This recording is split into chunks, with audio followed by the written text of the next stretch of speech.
seasoning the meat. Whoa, don't drop your seasoning.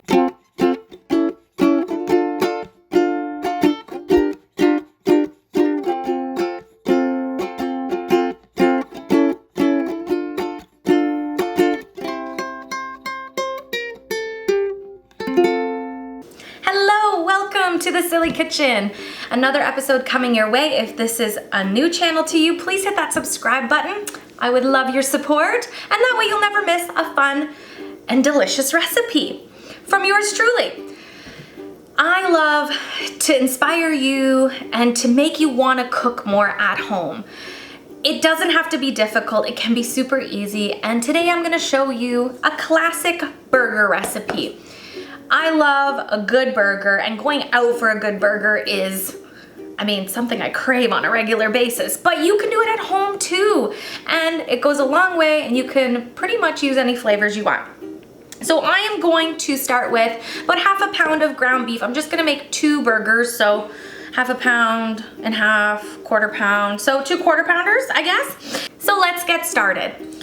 You can top your burger any way you want, and we will do that after we cook them, but let's focus on seasoning the meat. Whoa, don't drop your seasoning. There's a reason we call it the Silly Kitchen, because screw-ups happen. So I'm going to use a little bit of seasoning salt to start, and my second ingredient is gonna be some garlic powder.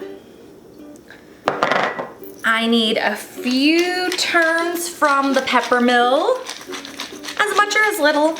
I would normally be adding salt and pepper, but because we added seasoning salt, that takes away from me having to use any additional salt. And final ingredient is my favorite word, Worcestershire sauce. I attempt to try to say that word, but I never remember what people tell me about it. Worcestershire. Anyways, I think I just splashed that on me. Oh gosh. This is already starting out really great. That is all you need. We're just gonna get our hands in there and mix it up. But the one thing I wanted to tell you was, a lot of people feel like they need breadcrumbs or an egg or something as a binder in this burger.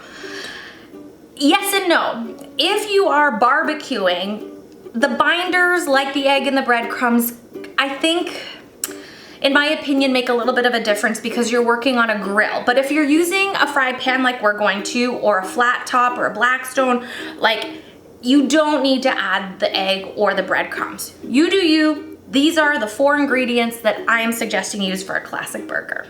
Let's get our hands dirty. So, just mix it all around because we want all that flavor to evenly distribute around the beef. Oh, it's cold beef right out of the fridge. So see how I'm just kind of moving it around, breaking it apart so that flavor goes in there.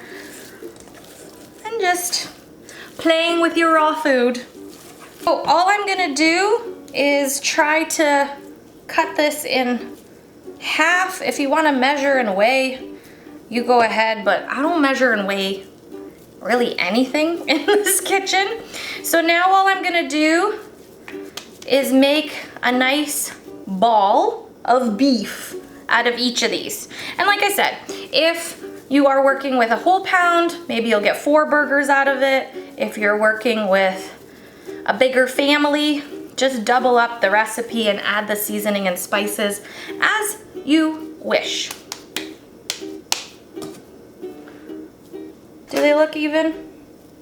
Do they look even? I'm gonna go with yes.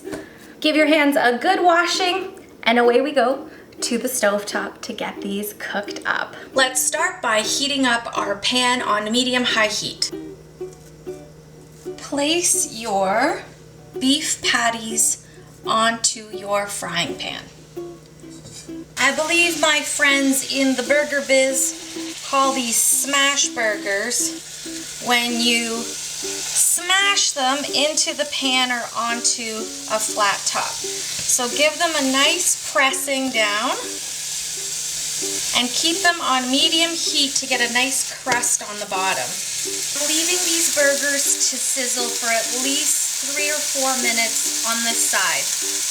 Now you may have noticed I didn't grease or oil the pan. Beef already has lots of good fat in the ground meat that you don't need to add any butter or oil to your pan. You'll have enough of that flavor and juice coming out of the burger.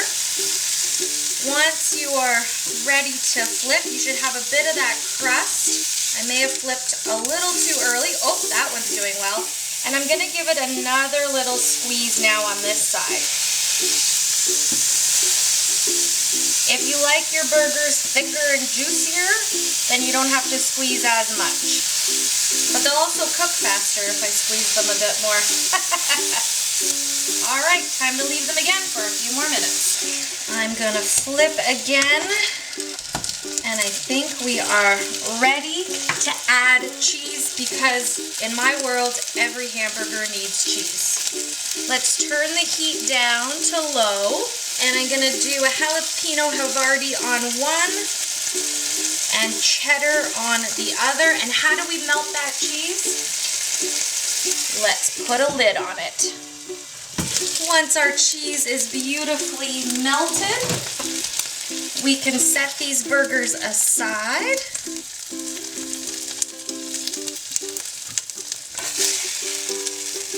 I want to get my buns toasted.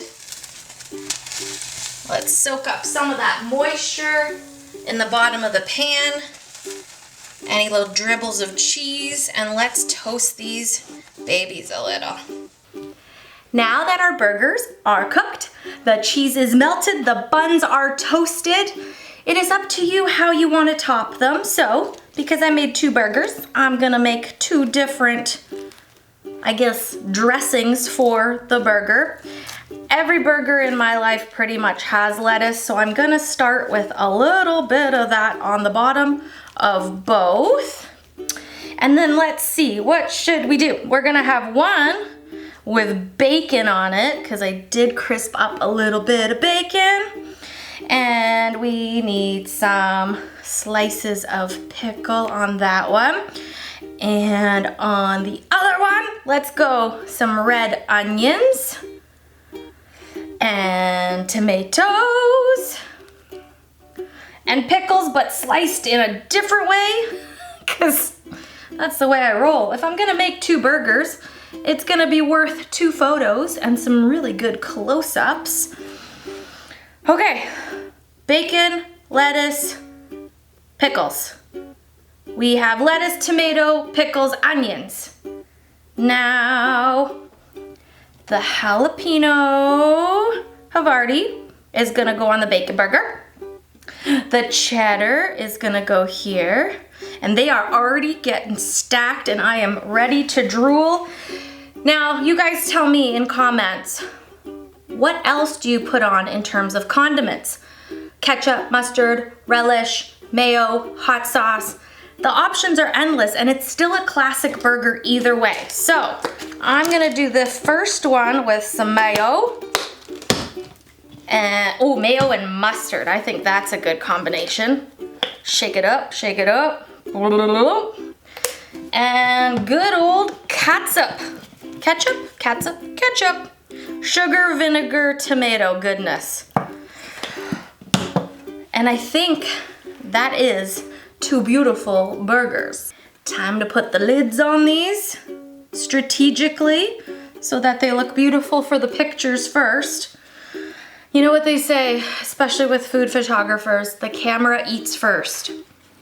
So I can't take a bite until I photograph these, but I hope this encourages you to make really simple, amazing burgers right in your home. If it's snowing outside, if it's windy, if it's raining, just make these inside. I hope you enjoyed this episode. I know I did because I'm ready to put my mouth around these babies. And I will see you again soon. Thank you for watching.